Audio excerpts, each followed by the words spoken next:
حبيت النهاردة أتكلم عن المعادي جدا. هي كده كده يعني غنية عن التعريف، ولكن هي من أكتر الأماكن اللي بستغرب جدا إن مهما تخرجوا فيها أو مهما أنا بخرج فيها عامة أحب إن أنا أروح أخرج فيها تاني وأتمشى في الشوارع بتاعتها. يعني من غير أي ملل. فيها كمان سلانترو، من ضمن الأماكن المصرية 100%. هو أول أصلا كافيه يعمل فكرة الكوفي هاوس تشين TBS. فيها أماكن كده يعني المود بتاعها حلو، يعني لو حابين تقعدوا لوحدكم تفصلوا شوية من الدوشة بتاعت الشغل أو الدوشة بتاعت الحياة عامة. أعتقد إن المعادي أنسب مكان، حتى ولو كانت مش هادية قوي زي الأول أو زي زمان، ولكن هي برضو جميلة جدا.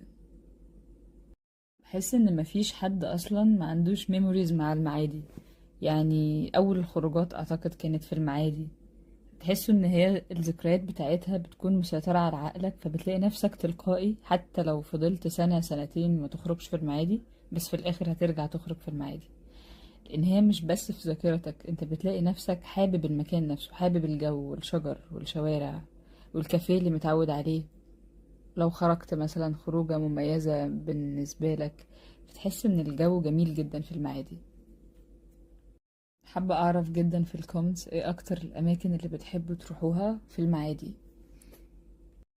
لما قلت كمان على سلانترو ان هو اول مكان يعمل الكوفي هاوس تشين، كنت اقصد اول مكان يعمله في مصر يعني.